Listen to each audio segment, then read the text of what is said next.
Malam itu rembulan tampak indah. Bintang-bintang bertebaran menghiasi langit. Aji dan Sylvia terlihat bahagia. Mereka tertawa lepas, memecah keheningan malam. Aji dan Cynthia merupakan pasangan kekasih. Mereka sudah cukup lama merajut cinta.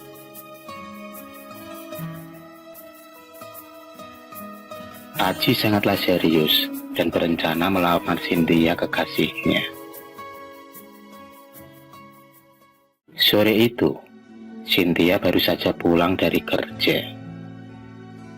Cynthia duduk di sofa sambil menonton TV. Tiba-tiba, HP berdering dari kamarnya. Yang ternyata, itu adalah telepon dari Aji. Beneran sayang? Kamu mau melamarku? Suara Cynthia tampak begitu bahagia. Begitupun juga Aji, sudah tak sabar lagi menunggu hari esok. Setelah memberitahu rencana baik itu kepada ayah dan ibunya, Aji bergegas menuju toko emas dan dia pun segera membeli sepasang cincin. Tibalah hari yang ditunggu-tunggu. Keluarga dari Cynthia menunggu kedatangan dari keluarga Aji. Tiba akhirnya, kedua keluarga itu pun bertemu dalam ikatan silaturahmi. Keluarga Cynthia menjamu dengan baik keluarga Aji, hingga tiba waktunya ayah Aji membuka percakapan maksud dari keluarganya datang ke rumah keluarga Cynthia. Dengan senyum tipis, ayah Cynthia menerima pinangan dari keluarga Aji untuk putri bungsunya itu. Assalamualaikum, Pak, ucap Aji. Keluarga Aji pun berpamitan dan akan kembali esok malam untuk membicarakan rencana pernikahan anak mereka lebih lanjut lagi. Malam pun tiba. Keluarga Aji dan Cynthia bertemu untuk yang kedua kalinya. Kali ini mereka membahas dan menentukan hari tanggal pernikahan. Karena kedua keluarga merupakan orang Jawa, mau tak mau mereka harus mengikuti adat istiadat dari tanah leluhur mereka. Setelah mengobrol beberapa menit, tibalah waktu menghitung satuan dari kedua pasangan. Satuan weton. Satuan weton sendiri adalah hari atau pasaran dari kedua calon pengantin yang nantinya akan dijumlah menurut hitungan Jawa.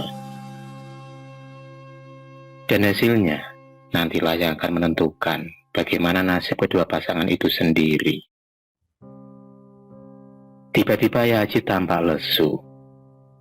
Beliau mengerutkan dahinya. Beliau tampak terlihat berbisik kepada Ibu Aji. Aji juga terlihat cemas menunggu hasil perhitungan satuan weton mereka. Tak selang berapa lama kemudian, Ayah Aji membuka suara. Yang ternyata, hasil perhitungan satuan weton dari calon pasangan pengantin itu adalah Minggu Legi dan Rabu Kliwon. Dan bila dijumlahkan, ketemu di satuan 24. Yang dipercaya satuan yang paling jelek atau patiwarang. Dan mitosnya, bila satuan ini tetap melangsungkan pernikahan, kesengsaraan, kesialan, bahkan kematian akan selalu menyelimuti keluarga mereka kelak.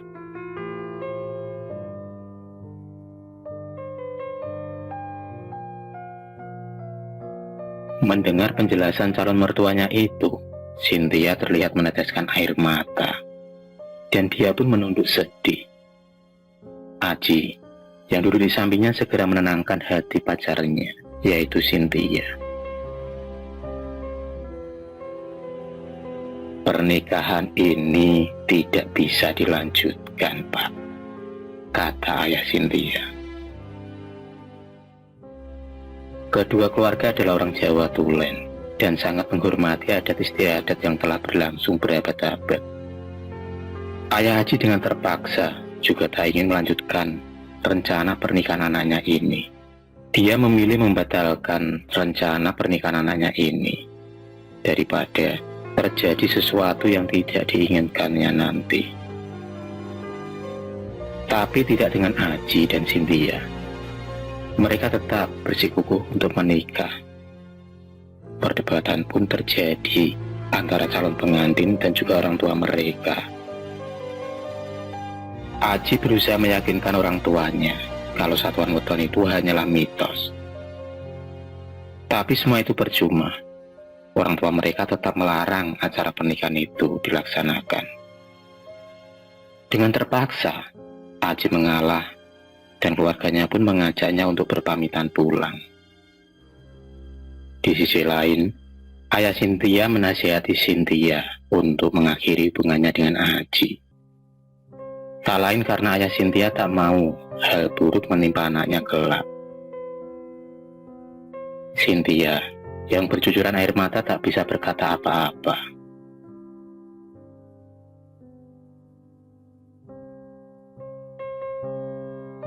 Selang beberapa hari kemudian, pasangan muda-mudi ini tak bertemu. Mereka memilih untuk berkomunikasi lewat HP. Mereka juga memutuskan untuk pacaran secara diam-diam. Karena kalau tidak, Cynthia akan dikirim ke rumah neneknya yang ada di kampung. Selang beberapa minggu kemudian, mereka merencanakan ingin bertemu, sekedar melepas rasa rindu. Tentu saja, tanpa sepengetahuan orang tua mereka. Akhirnya Aji dan Cynthia dipertemukan dalam suasana yang haru.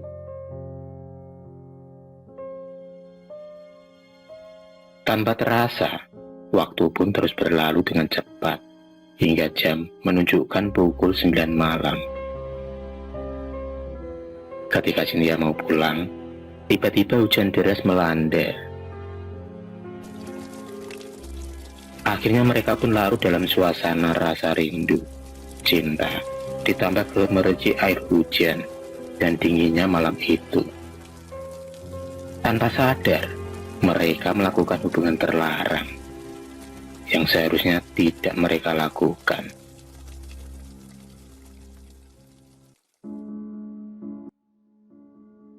Singkat cerita, Cynthia mengabari Aji kalau dia hamil. Mau tak mau, mereka harus memberitahu kedua belah pihak keluarga. Bak disambar petir di siang bolong, kedua orang tua Cynthia kaget dan merasa malu. Dengan terpaksa, Aji dan Cynthia akhirnya dinikahkan.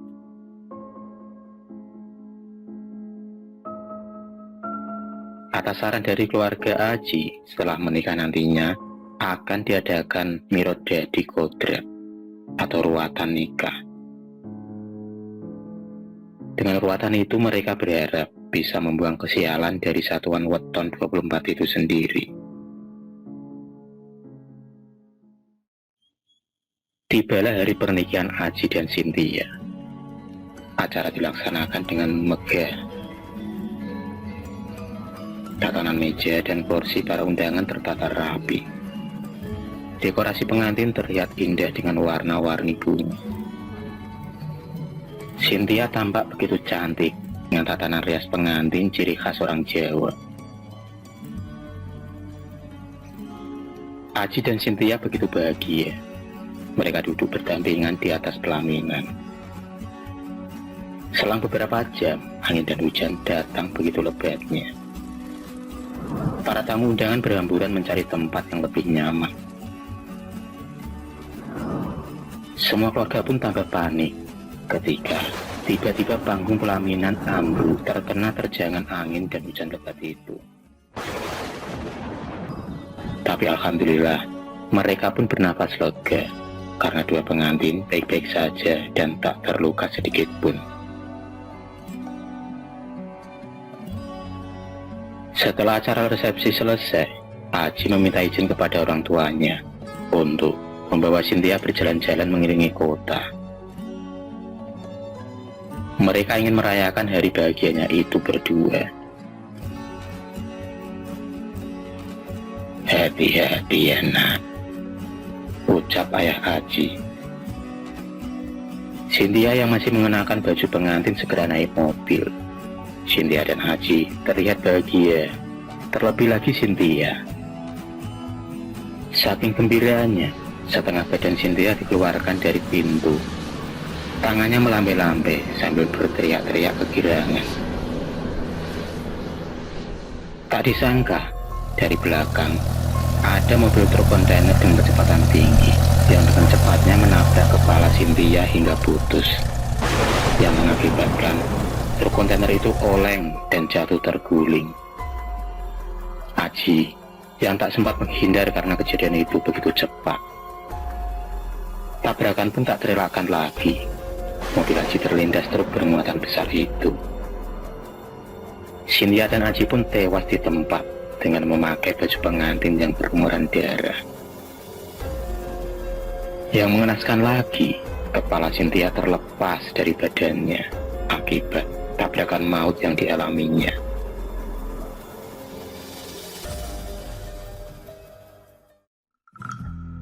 Singkat cerita, setelah kejadian itu, arwah Cynthia sering menampakkan diri dan menakut-nakuti pengendara yang lewat. Hingga kejadian itu dialami oleh Pak Mastur, seorang supir angkot yang tak sengaja lewat di area kecelakaan Aji dan Cynthia. Pak Mastur awalnya merasa ada yang aneh karena tak biasanya jalan itu tampak sepi. Ia pun berhenti karena ingin membuang air kecil. Ketika selesai, dia berniat menelpon istrinya, dan dia pun istirahat sejenak sambil menyulut sebatang rokok. Tiba-tiba, dia dikagetkan oleh sosok wanita berbaju pengantin yang ada di belakangnya. Wanita itu ingin diantar pulang. Tanpa pikir panjang, Pak Mastur pun menyalakan angkotnya dan berniat mengantar wanita berbaju pengantin itu.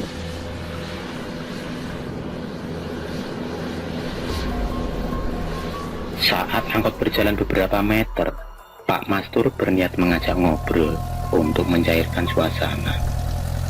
Tapi, wanita itu tampak diam seribu bahasa. Tatapannya tampak kosong, menatap tajam ke arah depan.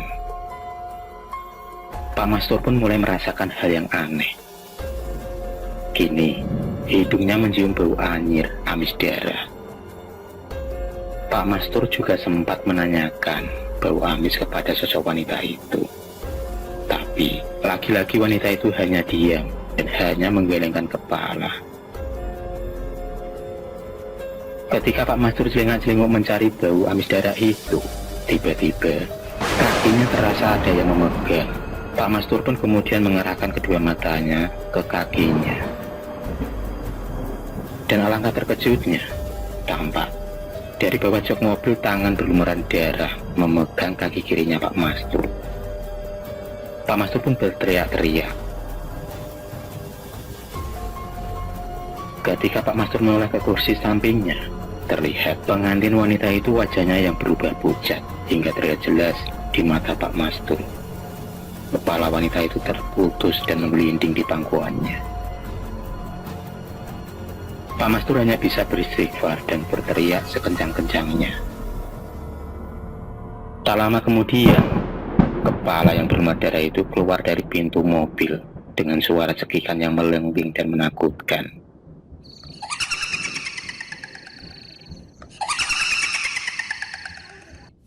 Keesokan paginya, Pak Mastur ditemukan warga sekitar dalam keadaan pingsan di dalam mobil angkutnya. Dia juga baru mengetahui kalau tempat itu baru saja terjadi kecelakaan maut yang mengakibatkan semua korban meninggal, yang salah satunya adalah wanita pengantin yang ditemuinya tadi malam.